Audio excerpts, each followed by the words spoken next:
আল্লাহকে ভয় করো, আল্লাহকে ভয় করো, আল্লাহকে ভয় করো। ইত্তাকুল্লাহ, ইত্তাকুল্লাহ, ইত্তাকুল্লাহ। ওহে মুসলিম, তোমাকে আল্লাহর সামনে দাঁড়াতে হবে। তোমার হিসাব নেওয়ার জন্য আল্লাহই যথেষ্ট, যিনি সব জানেন। তুমি যা গোপন করো ও প্রকাশ করো। তোমাকে অবশ্যই মৃত্যু বরণ করতে হবে। যখন তুমি দুনিয়ার সব কিছু ছেড়ে চলে যাবে, শুধু তুমি আখিরাতের জন্য যা সঞ্চয় করেছো তা নিয়ে সাবধান হও তোমার শেষ আমলের ব্যাপারে। তুমি জানো না কখন তোমার শেষ মুহূর্ত। তুমি কি প্রস্তুত মৃত্যুর জন্য? তুমি কি প্রস্তুত কবরের সওয়াল জবাবের জন্য? তুমি কি প্রস্তুত ভয়াবহ কিয়ামতের জন্য, হাসরের ময়দানের জন্য, হিসাব নিকাশের জন্য, আল্লাহকে জবাব দেওয়ার জন্য, মিজানের জন্য? তুমি কি প্রস্তুত চুলের চাইতে সূক্ষ্ম, তরবারির চাইতে ধারালো পুলসিরাতকে পাড়ি দেওয়ার জন্য? ভয়ঙ্কর তুমি জাহান্নামের ভয়ঙ্কর আযাব থেকে আত্মরক্ষার জন্য কাজ করছো তো?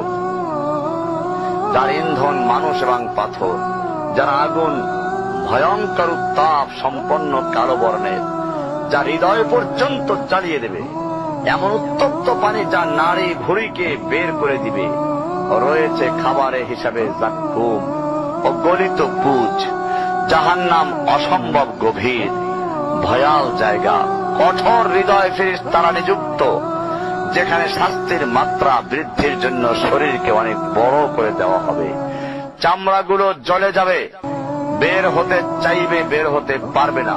মৃত্যুকে ডাকবে, মৃত্যু আসবে না। ভয়ঙ্কর শাস্তি যা অনন্তকাল ব্যাপী চলতে থাকবে।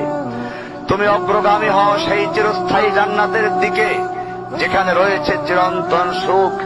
যা মন চাইবে তাই পাবে, যা আদেশ করবে তাই দেওয়া হবে।